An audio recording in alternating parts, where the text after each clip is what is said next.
नमस्कार दोस्तों, आपसे एक सवाल पूछना चाहता हूँ।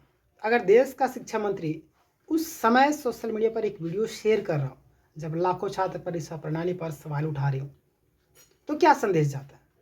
जाहिर सी बात है, उसका काम क्या है? एजुकेशन मिनिस्टर है तो एजुकेशन व्यवस्था को सुधारना। लेकिन यही सवाल शिक्षा मंत्री धर्मेंद्र प्रधान को लेकर के पूछा जा रहा है, क्योंकि एक तरफ विपक्ष लगातार उनके इस्तीफे की मांग को लेकर के विरोध प्रदर्शन कर रहे, दूसरी तरफ धर्मेंद्र प्रधान पूरी तरीके से आत्मविश्वास में दिखाई दे रहे।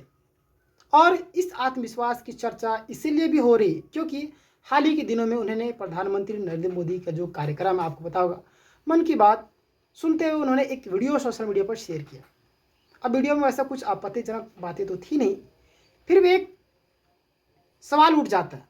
किस चीज़ को लेकर के? टाइमिंग को लेकर के बहस छिड़ जाती। विवेक पूछ रहा है कि जब छात्र पेपर लीक, भर्ती परीक्षा और शिक्षा व्यवस्था को लेकर के परेशान है, तब सरकार की प्राथमिकता क्या है? का वीडियो शेयर करना या उनके मुद्दे को सुलझाना। दिल्ली में बीजेपी मुख्यालय के बाहर यूथ कांग्रेस और उनके कार्यकर्ता जो लगातार प्रदर्शन कर रहे, नारे लगा रहे, पोस्टर दिखाए जा रहे, उनके फोटो पर चप्पल जूते मारे जा रहे और धर्मेंद्र प्रधान के इस्तीफे की मांग दोहराई जा रही। यह विरोध अचानक नहीं हुआ। नीट परीक्षा विवाद के बाद से विपक्ष लगातार केंद्र सरकार पर हमलावर। कांग्रेस का आरोप है कि परीक्षा प्रणाली की जो गंभीर खामियां, कांग्रेस का नहीं, हम सब की, आप सब सभी का खामियां तो है ही, इसमें कोई दो राय नहीं, और लाखों छात्रों का भविष्य प्रभावित हुआ है। अब यहाँ पर एक दिलचस्प बात है, भारतीय राजनीति में अक्सर देखा जाता है कि सरकारें जो अपना काम गिनाते हैं, जहाँ से काम गिनाना ही होता है, और विपक्ष उस पर क्या करती भाई, कमियां गिनाती। लेकिन इस बार लड़ाई सिर्फ राजनीति की नहीं, युवाओं के मुद्दों को लेकर भी की जा रही।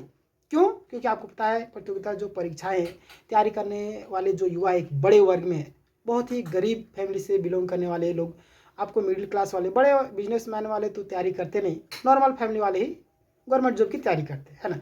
ऐसे में जब किसी परीक्षा पर सवाल उठते हैं तो उनका मतलब कि एक व्यक्ति पर नहीं बल्कि पूरे छात्रों पर असर होता है, क्योंकि उनका पूरा परिवार उसमें जुड़ा होता है।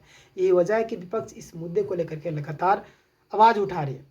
इधर राहुल गांधी भी छात्रों और युवाओं के मुद्दों को लेकर के लगातार उनसे बात कर रहे हैं, नीट पेपर लीक को लेकर के और भी कई सारे मुद्दों को लेकर के क्या क्या प्रॉब्लम है। आपको पता है कि उनके जो कार्यकर्ता है सड़क में पूरी तरीके से डटे हुए हैं, अलग अलग जगह पे प्रदर्शन चल रहा है, धर्मेंद्र प्रधान इस्तीफा दो, इस्तीफा दो, अलग अलग तरीके से लोग बातें भी कर रहे हैं, है ना। और बात तो सही, उनका कहना भी सही है। आप जिस तरीके से आप देख लीजिए, नीट पेपर में लीक हुआ, नीट पेपर को अभी जैसे तैसे सही करवा दिए, उसके जस्ट बाद ही क्या होता है भाई, टेट का पेपर लीक हुआ था। तो इस तरीके से कैसे हम लोग ट्रस्ट करें, कैसे हम लोग विश्वास करें कि ये जो धर्मेंद्र प्रधान है हमारे एजुकेशन सिस्टम को सुधार सकेंगे? एकदम विश्वास नहीं करना है और उनको इस्तीफा देना ही होगा। अब देखिए कि जंतर मंतर में कितना प्रोटेस्ट चल रहा है ना। लगातार अभी हमारे जो सोनम वांगचुक है, उन्होंने हंगर स्ट्राइक पर बैठ चुके, यानी कि प्रोटेस्ट करना शुरू कर दिए, भूख हड़ताल शुरू कर दिए। अब बताइए कि हमारे जो देश के वैज्ञानिक हैं, कई सारे मेडल विदेश से लाए, हमारे देश का नाम गौरव किए, सैनिकों के लिए इतना काम किया, हर एक चीज़ काम किए, लेकिन आज उनको हंगर स्ट्राइक पर बैठना, उनको जेल में भी कई बार जाना पड़ा। बताइए, इनकी दोहरी नीति देखिए, सिर्फ राजनीति करेंगे, राम भगवान को लेकर के, हिंदू मुस्लिम को लेकर के, है ना, जाति पाति को लेकर के। कई बोलते हैं गौ माता को राष्ट्रीय पशु बनाएंगे, कभी जब मुसलमान साथ देने लगते हैं कि गौ माता को राष्ट्रीय पशु बनाया जाए तो बोलते हैं गौ माता कैसे राष्ट्रीय पशु बनाएंगे, है ये हमारा जन्मों जन्मांतर का नाता है। देखिए इनके दोगलापन देख सकते हैं। इससे आपको समझ में आएगा कि ये लोग सिर्फ और सिर्फ जाति पाति धर्म के नाम पर राजनीति करते हैं। देखिए बीफ एक्सपोर्ट में देखिए हमारे इंडिया कौन सा स्थान में, इसी से अनुमान लगा सकते हैं कि अगर भाई, और जो भी बीफ एक्सपोर्ट होता है सारे लगभग लोग हिंदू है ना। और जो धर्म के ठेकेदार दो चार लोगों को पकड़ पकड़ पीटते रहते हैं, उन लोगों को कम से कम समझना चाहिए। इतने बड़े बड़े जब बड़े बड़े ट्रकों में, बड़े बड़े जगह में अगर बीफ एक्सपोर्ट विदेश किए जा रहे हैं, तो कहीं ना कहीं उस कंपनी पर जा कर के धावा बोलना चाहिए। लेकिन नहीं, उनको सिर्फ मुसलमानों को पकड़ना है, मारना है, पीटना है, अपना फॉलोवर बढ़ाना है। ऐसे ऐसे लोग हैं। मेन मुद्दे की बात देखिए, आज जंतर मंतर में देखिए कौन सा हिंदू जा रहा है, हिंदू तो सभी को है, लेकिन आप बजरंग दल को देख लीजिए, आरएसएस वाले जो भी देखिए जाकर के वहाँ विरोध कर रहे हैं, है ना। एक और रिद्धिमा शर्मा है, जिनका बोलते हैं शकल है ना, सूरत एक तरीके से सभी कोई बोल रहे हैं, इसमें कोई दोहराया नहीं। जा कर के इस तरीके से बोलते कि मतलब बुद्धि खाली हो गया। इनसे भगवान जब बुद्धि बांट रहे थे तो पता नहीं उनका वो कहाँ चले गए थे, उनके पास बुद्धि दिया ही नहीं गया, इस तरीके से बातें करती हो। तो उनकी बातें सुन करके आप हैरान हो जाएंगे, है ना। इस तरीके से वो मतलब पागलों जैसी बातें करते हैं ना। भाई एजुकेशन सिस्टम को देकर के जब वहाँ पे छात्र प्रदर्शन कर रहे हैं, कहीं ना कहीं सपोर्ट करना चाहिए। नहीं, ऐसे कैसे होगा, नहीं करेंगे, धर्मेंद्र प्रधान इस्तीफा नहीं देगा, कितने लोगों की जान ही चलेगी, क्या वो जान वापस आएगा दोबारा? नहीं आएगा ना। किसके चक्कर में?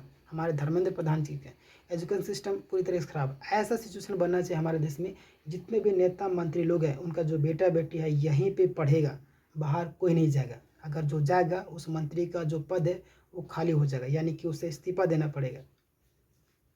तब देखते कि यहाँ जो एजुकेशन सिस्टम क्यों नहीं सुधरता। लेकिन ऐसा नहीं होगा, क्योंकि आप सब भी जानते हैं कि किस तरीके से यहाँ पे एक सिस्टम बना दिया गया है, और आप सब भी कहीं ना कहीं सपोर्ट नहीं करते, जिसके कारण ऐसा सिचुएशन बना।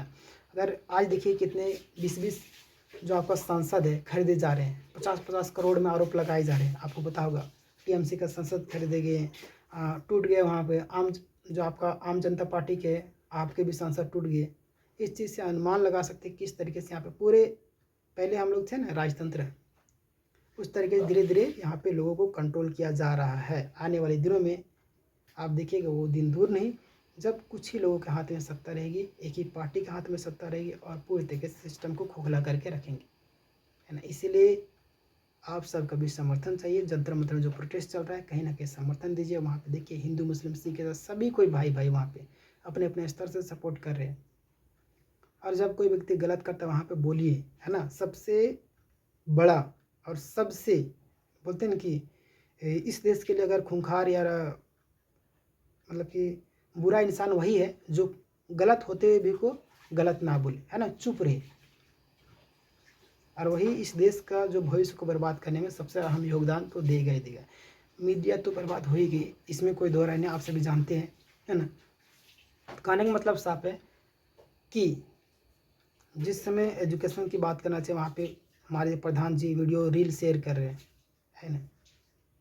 समझना चाहिए कोई व्यक्ति अगर आरोप लगा रहा है आप पर तो उसको खारिज कीजिए, बोलिए क्या दिक्कत है। कहीं ना कहीं बातें करने से सोल्यूशन होता है। आपको क्यों बनाया गया मंत्री? हमारे टैक्स के पैसे से आपको सैलरी दी जाती है, आपको सुख सुविधाएं दी जाती है, क्यों दी जाती है? कहीं ना कहीं आप हमारे लिए काम करें, बट ऐसा नहीं हुआ।